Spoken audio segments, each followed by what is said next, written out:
Hello everyone, I'm Steve from Mac84, and welcome to another video. The last few days have been very exciting, and I can't wait to share something really cool with you all. I just returned from a trip in an attempt to rescue a very uncommon Macintosh, and the series of events that unfolded just have to be seen to be believed. So this past Saturday afternoon, I spent some time working on some logic board repairs for a few clients, as well as organizing some future work and ordering some parts that I had to get. While I waited for a logic board to dry from its ultrasonic cleaner bath, I checked my phone and mindlessly browsed social media. This is when I came across a post that would alter any plans that I had for the weekend.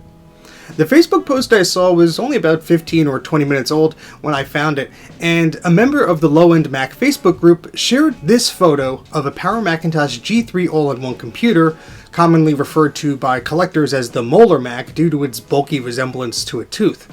This photo showed the poor little Macintosh alone, scared, and with a heavy CRT television pressed on its back. The story goes that this individual was dropping off some junk for an eWaste collection, and they dropped off some iMac frames, and their friend there noticed this computer just sitting there. They weren't able to take the computer with them, but they posted the photo to Facebook just because they thought it was an interesting find. The photo was already gathering a good amount of attention, with the majority of people pleading with the person to go back and grab it, or at least share where the location of this rare sighting was, myself included. Now, I've been looking to get one of these machines for quite some time, and I missed lining up a trade a few years ago, but I did get to see one up close recently. Unfortunately, the seller and I couldn't really agree on a price, and the second unit they were going to sell me was in parts. But when I discovered it had a cracked CRT neck, the deal was off and I walked away from the sale. Now, the original post did not mention where the Mac was, so I asked. When I found out it was in New York State, I started thinking. Sure, it was a 90-mile trip from my place in New Jersey, but the chance to score a G3 all-in-one was just too enticing to pass up. I talked to the post store again and did some research. It seems the town was having an eWaste day, and it was a free-for-all to drop off anything you didn't want. Computers, broken TVs, microwaves, electronics. I asked a few questions and thought about the opportunity that lay before me. So I did what any other reasonable Macintosh maniac would do. I apologized to my wife, I grabbed my car keys, and I started a trek up north to hopefully rescue the elusive Macintosh G3 all-in-one. So why do I find this Mac so fascinating? Well, let me briefly explain what this Molar Mac is all about. Now, I'm going to do a standalone video about the history and importance of this Mac, but let me set the stage. This Mac was only sold for 9 months. It was only sold in North America, and it was sold only to the education market, like schools. Finding one in good shape today is becoming quite rare. It is the only Macintosh to use this form factor, and unfortunately, like many others, the plastic on these models is becoming quite brittle. I came across one of these in the early 2000s for only $20, but not knowing much about them and already having the G3 Mini Tower model, I passed on it. Of course, looking back now, I regret that decision, but we've all passed on deals that we would just love to go back and grab. Now, as you may know, Apple wasn't such a healthy company in the late 1990s. However, a market they just couldn't afford to lose was the education market, particularly in North America. Apple saw great success with their Apple II line of computers in schools and tried to hold on to that market in the early 1990s with the Macintosh LC and Macintosh Performa. In fact, Apple often sold exclusive Macs or configurations only to these North American education markets, making it the only place you could purchase some of these elusive models. However, not all of these Macs were Macs you wanted to own. They often lagged behind the latest technology by at least a generation or two, so they weren't the fastest. In 1997, their latest education exclusive model was the all-in-one Power Macintosh 5500. This was the latest in their 5000 series of all-in-one Macs, which debuted in mid-1995 to replace the aging 68K-based LC500 series. The 5500 model used the PowerPC 603E processor, which itself was an enhancement of the sluggish 603 processor, which debuted in 1995. Only a few months afterwards, in November of 1997, Apple introduced a brand new PowerPC 750 processor in their computers. This was dubbed the PowerPC G3 by Apple, as it was the third major generation in its PowerPC processors. The G3 offered performance increases leaps and bounds over most of Apple's machines that were produced only mere months ago. Two new systems shipped with this super fast G3 processor. A desktop model, which shared a similar case to their 7600 desktop, and a mini tower model, which used a slightly shorter case from the 9600 model. Although Apple was still shipping an army of different Power Macs, by early 1998 they would all be discontinued in favor of a slimmer product portfolio which focused on this cutting-edge G3 chip. When it was time for Apple to replace the 5500 for the education market, they thankfully decided to use the PowerPC G3 processor instead of a slower, cheaper alternative. So in April of 1998, only 5 months after the G3 debuted in their top-of-the-line desktop systems, Apple introduced a completely new system exclusively to the education market. This Mac had a brand new design with the full power of a G3 processor. This was the Power Macintosh G3 all-in-one. This thing is pretty much a bulkier and more expandable iMac G3, but of course the original iMac wouldn't be revealed to the world for another month, and it wouldn't be sold for another 4 months. Of course, the iMac's debut would seal the fate of the more expensive, yet more capable, G3 all-in-one. So now you can maybe understand why I jumped in the car, admittedly with my adrenaline pumping, punched in the address to my phone, and settled in for a nearly 2-hour trip up north.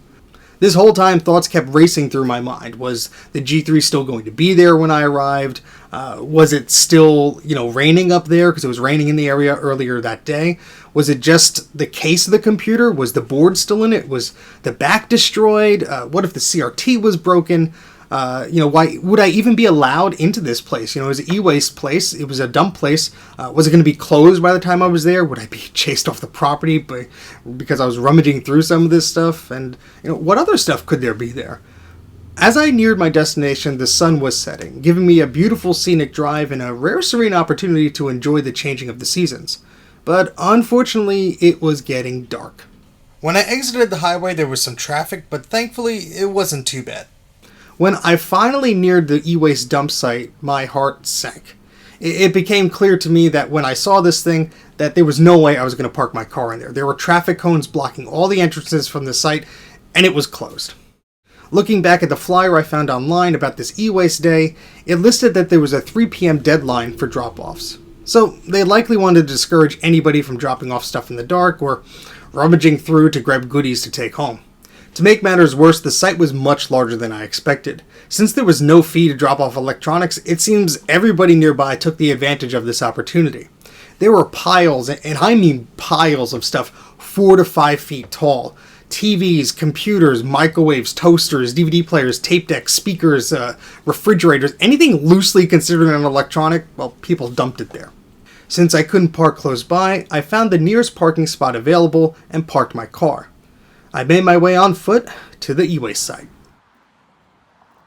And wow, this place was huge. I mean, it was ginormous. There was a huge stack of LCD TVs.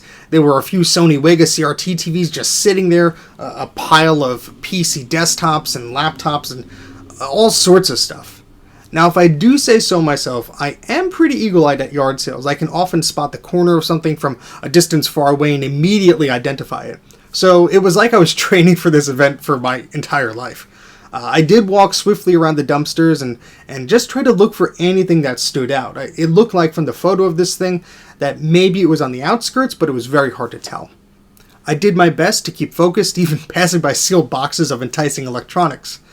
However, I was lost in a sea of e-waste. There was just too much here. Everything looked the same, and with the sunset, it was getting too dark to see on my own. And although my phone was plugged into the USB socket of my car for almost 2 hours, my GPS app had drained the power from my phone faster than it could recharge it. So my phone battery was at a mere 20%.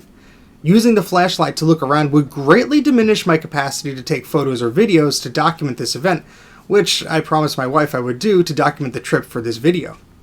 I was starting to become discouraged, and I thought it would take a miracle to find this thing. Then I looked at my phone and I realized I could message the person who first saw this Mac. I told them I was on my way previously, so I followed up and just told him that I had arrived. Thankfully, he responded immediately, and I asked him if he could help point me in the right direction. He was kind enough to offer to video chat with me, which I immediately accepted. He seemed excited to help and asked me to turn my camera around so he could see where I was. He calmly instructed me to walk toward the south side of the property and told me to look around this pile that he had seen. As I slowly approached the pile, a large beige object could be seen peeping out from behind a cracked LCD television. I found it. I can't believe I found it. It's freaking here. All right, let's get it out of here. Oh my goodness. Needle in a haystack, guys. Needle in a haystack. I thanked him profusely. My fingers were twitching. I was so excited. I ended the call and I switched to my camera. So yeah, of course I was super excited, but how was I going to get this thing out of here? Now, originally when I found it, a large CRT television was sitting on the brittle curved plastic on the back of the computer. It was dark, I was alone, and I was still a bit worried about making so much noise in a place I probably wasn't supposed to be in. But with some effort, I was able to move the massive old TV off of the poor Mac and wiggle the G3 free. I tried to get this massive Mac onto a dolly I had brought with me, but the foldable wheels just kept folding in and it was a lost cause. So how was I going to get this thing home? Well, I guess I had to carry it. And of course, I was parked a block or two away. So I lift up this massive 60-pound beast, and I struggled to get my arms around it. I mean, an iMac this ain't. There really is nothing to grip on. It's bulky, there's this curved design, which made it somehow even more difficult to get your arms around, because it's just this weird shape. I kept worrying I was going to trip in the dark and break my prized Mac all over the concrete ground. You know, it was just, it was hard. I mean, I had to stop and take breaks. I put the thing down, and I finally made it to the car. I hoisted the machine into the car and laid it softly down as I struggled to catch my breath. I just couldn't believe it. I had one. I finally had one. I didn't care if it was cracked. I didn't care if it was damaged, if it was dirty. It was mine, and all it cost me was some time, my strength, and a few dollars of tolls to make my trip complete. But now that I had my prize, I was curious, what else was there? I mean, what goodies lay beneath the layer of discarded electronics? And could anything else top this find? Was there more Apple stuff? You know, I just had to find out. So I locked my car and I made my way back to the site. This time there was a vehicle parked near the entrance, right by where the traffic cones were with its hazard lights on. So I was kind of curious, you know, was someone, you know, looking around? Did they see me and they were coming there to shoo me away? But I approached carefully and walked closer to where the dumpsters were, just sort of casually walking around. And as I got closer, I saw someone lifting up a broken TV and using their phone as a flashlight, and so I was relieved. I thought I was in good company. Another electronics junkie just like me had showed up, and I introduced myself, and we sort of bonded over our love of gadgets and electronics. He was there looking for an old TV, just, you know, and perusing for other stuff that was there, and I told him I was looking for old Apple stuff, so he said he returned to this place, you know, multiple times that day. I think he was on his 5th or 6th visit. And he said he thought he had some old Apple stuff at home that he would be happy to give me. So since he was nearby, I agreed to check it out later after we were done. I told him that I thought he was somebody that was going to chase me off the property, but he assured me he's a local and that probably wouldn't happen. Now, I didn't expect to find much else. I set my expectations low because usually there's not a lot of Apple stuff that people throw out. But most of the stuff here looked like it was PC related. It looked like a few people had already picked through some of the things. A lot of the hard drives were missing. But I did find some brand new Apple stuff. There was a 30-pin iPod cable with the little twist tie and the ID tag still on it. I found some Palm Pilots. There was a bin of used cables and dongles and adapters. So I did take those. So that was a nice find. And I just started to make a pile of notable stuff, and I just kept circling around looking for things. I wish I took more photos and videos, but again, my phone was so low on battery, I needed to reserve it to use as a flashlight because it was so dark. Now, I found what I thought was a white plastic Intel iMac, and it looked to be in decent shape. I mean, someone already ripped the hard drive out of it because the plastic frame was a little janky, but next to it was a beast of a Sony Trinitron CRT. So I wiggled that to a pile, and just in case I could somehow get it back to the car, I just set it aside there. I also came across this 2009 Core 2 Duo Mac Mini, so that was a pretty nice find. My new friend also pointed out a 20-inch plastic ADC Apple monitor, and there was a keyboard that was missing most of its keys, but, you know, it was an Apple keyboard, so I added them both to my pile and I continued on my search. I kept my eye out for anything odd that would be interesting to mess around with. If I had my tools with me, I definitely would have pulled out some graphics cards and PCI cards from a lot of the PCs that were scattered about, but unfortunately I didn't have them on me. I did come across an interesting looking compact desktop, which, although it had most of its drives ripped out, I was intrigued because it had built-in SCSI right to the back of it, so I added that to my pile as well. On one of my trips back, I did notice another Sony Trinitron CRT. It was kind of buried, but it looked to be in good shape, and I know these monitors have great picture quality. The BNC connectors on the back of them also intrigued me because this looked to be a higher end model. So I was curious and I stepped closer to get a better look. But what I discovered absolutely blew me away. Just to the right of the monitor was what looked like a PC tower. But in the corner of my eye I saw a logo that I had seen somewhere before. Wait, could this actually be what I thought it was? My heart was racing, and I fumbled to check the back of the tower to confirm my suspicions. And holy crap, this was exactly what I thought it was. This, my friends, was a Macintosh clone, an APS brand M-Power Macintosh clone. I mean, what are the odds of finding that thing here? I mean, I was not expecting to find anything like this. I was stupid excited, maybe even more excited than finding the G3.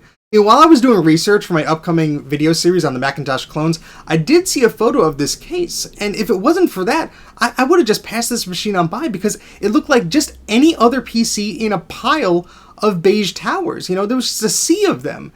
And that little M-Power logo with the rainbow colors on it, that's what made this stand out to me. So I'm glad my flashlight was still working, and I'm glad I was able to find this thing because, wow, what a find, man. I mean, that was incredible.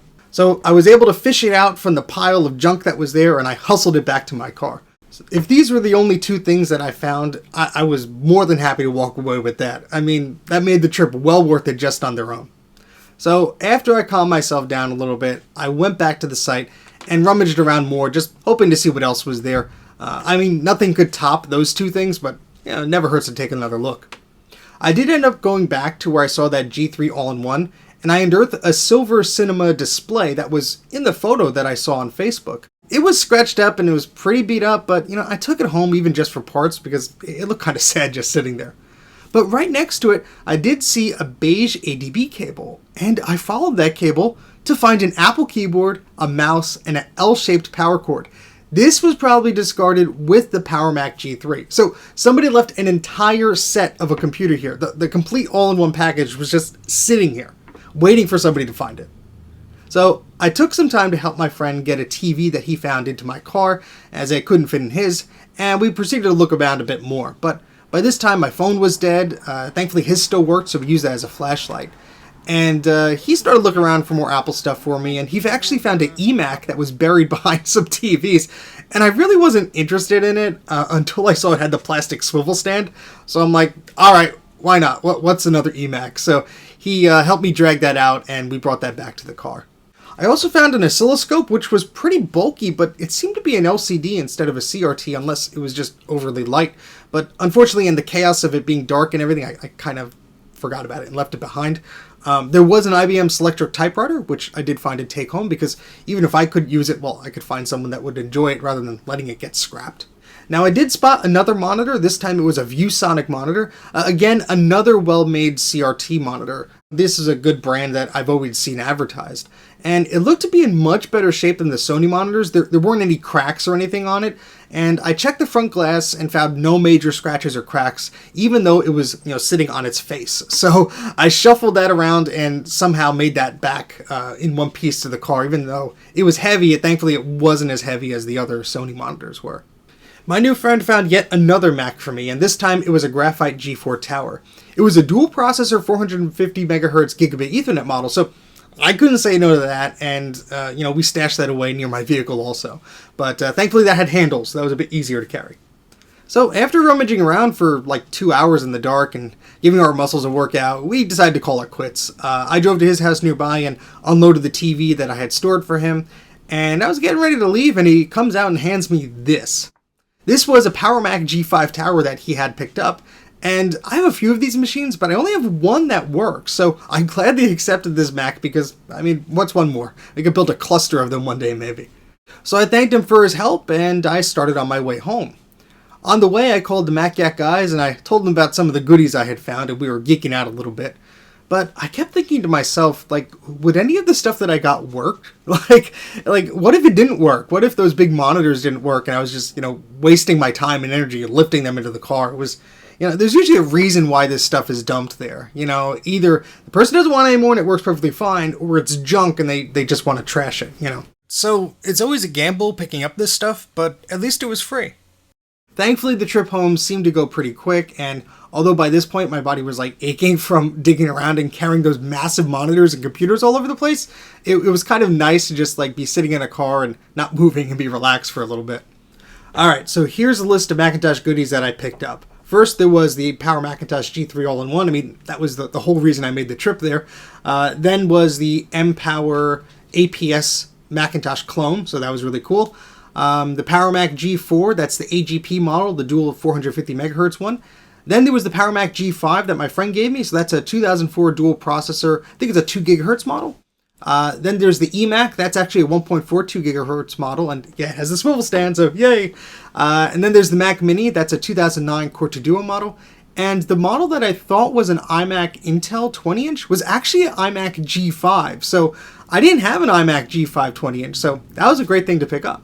There was some other stuff too, not to mention the monitors, a handful of Palm Pilots, some old cell phones, a bunch of cables. A lot of the stuff was sealed in box. There was this box TiVo that was just sitting there that looked pretty much brand new. Yeah, so I mean, what ended up working? Well, I tried to power on the G3 All-in-One, and it wouldn't boot up. However, what was a bit more concerning was that the CRT was kind of in a bad state.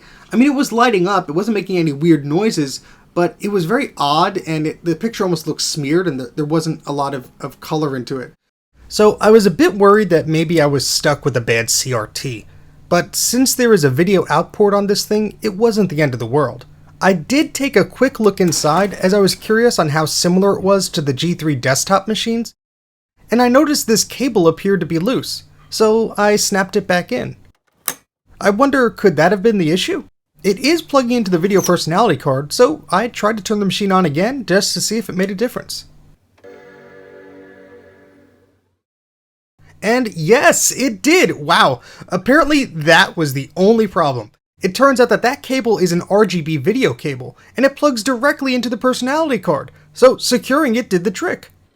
Oh man, I am super happy about this Mac. It decided to boot up now, which it didn't do before, and the screen is really, really nice on this thing too.